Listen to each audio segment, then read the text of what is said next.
کہ دجالیت کسے کہتے ہیں۔ دیکھیے اللہ نے گویا کہ انسان کو یہ دو آنکھیں دی تھی، دو علم دیے تھے۔ ایک علم پوٹینشلی تو ودیت کر دیا آدم کے اندر، لیکن اس کے حصول کا اپریٹس جو ہے نسل آدم میں رکھ دیا۔ آنکھ سے دیکھو، کان سے سنو، دماغ سے سوچو، چلو۔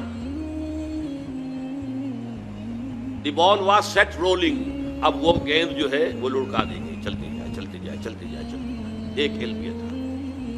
دوسرا علم فَإِمَّا يَأْتِيَنَّكُم مِّنِّي هُدًى، ہر سٹیج پر تمہارا یہ علم تو ابھی سٹیج بائی سٹیج چلے گا، ہر سٹیج پر ہم تمہیں ہدایت بھیجتے رہیں گے۔ ہدایت سے مراد کیا؟ یہ کرو یہ نہ کرو، do this don't do this, اسی میں تمہاری خیر ہے، اسی میں بھلائی ہے، لیکن تم جانتے نہیں، تم سمجھ نہیں سکتے، تمہیں ابھی فہم نہیں ہے۔ بچے کو آپ کہتے ہیں بھائی یہ مت کرو، آپ یہ نہیں سمجھا سکتے کہ کیوں نہ کرو، وہ بچہ ہے ابھی کیا سمجھے گا کیوں نہ کرو۔ ہاں بڑا ہو کر جو ہے اس کی سمجھ میں آ جائے گا کہ واقعی بات صحیح کہی گئی تھی، مجھے یہ نہیں کرنا چاہیے۔ تو ابتدا میں جو احکام آئے ہیں وہ صرف احکام، حکمت ابھی نہیں دی گئی تھی، پھر رفتہ رفتہ حکمت دی گئی۔ تورات میں صرف احکام ہے، حکمت ہے ہی نہیں۔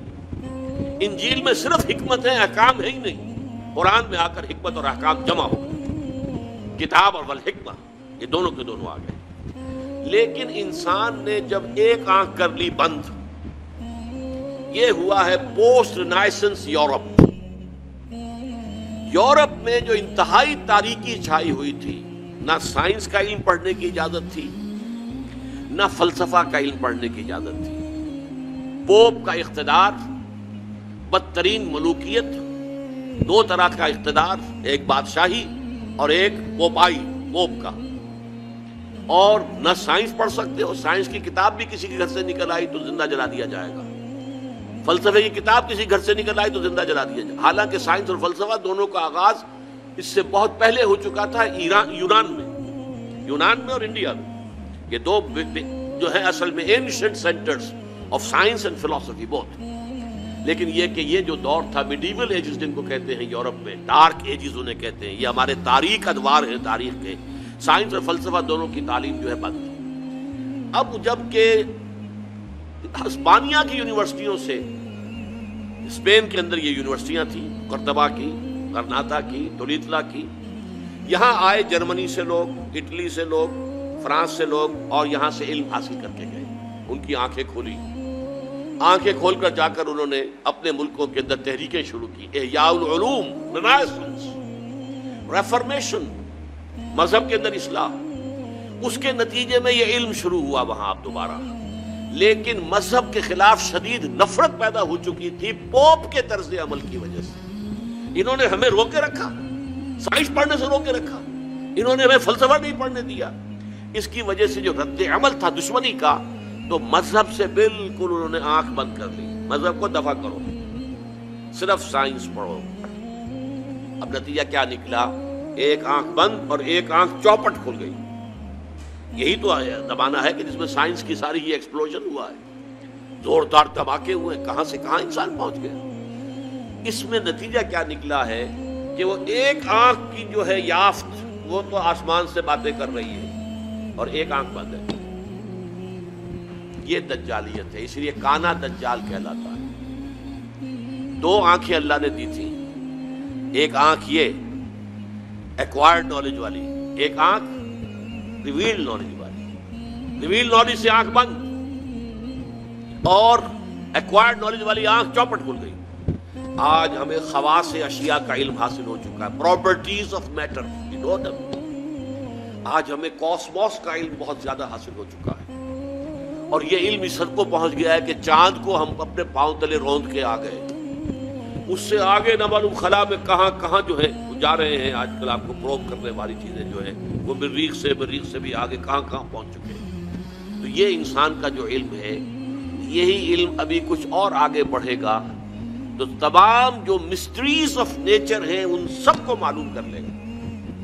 موت و حیات، مردہ کو زندہ کرے گا دجال، یہ صلاحیت اس میں آ جائے گی۔ زمین بنجر پڑی ہوگی، کہے گا کہ اس میں فصل ہونی چاہیے، ہو جائے گی۔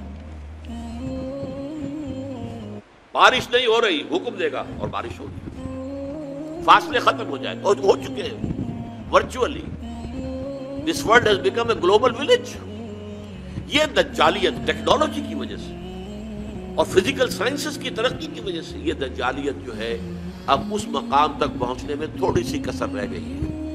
یہ ٹوٹا ہوا تارا مہ کامل نہ بن جائے، لیکن یہ مہ کامل اگر یہ اس وحی کی رہنمائی سے مستغنی رہے گا، اگر انہوں نے اپنی آنکھ بند رکھے گا تو یہ دجال بن جائے گا، دجال اکبر.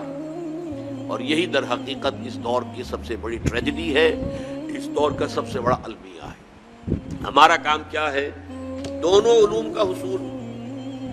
اچھا، مذہبی لوگ اس دوسرے علم کو سمجھتے ہیں کہ یہ سیکولر دنیاوی علم نہیں ہے، بھی علم ہے. علامہ آدم الاسماء تو اللہ نے سکھایا تھا، لہٰذا اس کو ڈسکارڈ کر دینا کہ یہ ہمارا دینی علم ہے، نہیں، دین تو در حقیقت پوری دنیا کو محیط ہے. لہٰذا یہ جو علم ہے اس کو ہم کہتے ہیں، اس کو بڑا پیارا نام دیا ہے ڈاکٹر رفیع الدین مرحوم مغفور نے، کہ this universe is the work of God and Quran is the word of God. کتنا فرق ہے؟ ورک، ورڈ کے اور ڈی کا فرق ہے. This universe is the work of God, اور اس کی ورکنگ کون چلا رہا ہے؟ اس کو اللہ چلا رہا ہے. یدبر الامر من السماء الى الارض، ہی از دی مدبر. لہذا this science is understanding the work of God and Quran is the word of God. ان دونوں کے اندر کوئی تضاد ممکن نہیں ہے. کسی انسان کے بھی قول و فعل میں تضاد ہو تو آپ کہتے ہیں بڑا گھٹیا آدمی ہے، کہتا کچھ اور ہے کرتا کچھ اور. کیسے ممکن ہے کہ اللہ کے قول اور اللہ کے فعل میں کوئی تضاد ہو؟ یہ ہمارے عقل کا فہم تھا کہ ہم نہیں سمجھتے تھے. ہمارا ابھی اللہ کے ورک کا علم اتنا کم تھا، ہم سمجھتے تھے آسمان شاید بس 2-4 میل کے فاصلے پر کوئی چھت ہے، جیسے چھت ہوا کرتی ہے، یہی تصور ہوگا انسان کا. آج سے 1000 سال پہلے اور کیا سمجھا ہوگا اس نے کہ ہاں یہ کہاں ہے؟ اس حوالے سے نوٹ کیجئے. تو یہ ہمارے فہم کی کمی تھی. ابھی ورک آف گاڈ کا علم بہت کم تھا، آج ورک آف گاڈ کا علم بہت ہو گیا ہے. اور تسخیر کائنات جس کو اللہ تعالیٰ پوٹینشلی اول دن سے ہمارے لیے مسخر کر چکا. سخر لکم ما فی السماوات و ما فی الارض جميعا منہ، تمہارے لیے مسخر کر دیا ہے اللہ نے جو کچھ آسمانوں میں جو کچھ زمین میں، کل کا کل پوٹینشلی تو مسخر کیا ہوا ہے. یہ تو وہ جو پوٹینشل علم دیا گیا تھا، علم الاسماء، جیسے اس کی ایکسفولیشن کے اندر وقت لگا ہے، اسی طرح اس تسخیر کائنات کی جو ہے اس کی تکمیل میں وقت لگ رہا ہے. لیکن یہ کہ یہ جب اپنے اس عروج کو پہنچے گی، اور چونکہ اس نے وحی سے اپنا رخ موڑ لیا، وحی کے سورس سے اپنے آپ کو محروم کر لیا، تو اسی کا نام دجالیت ہو.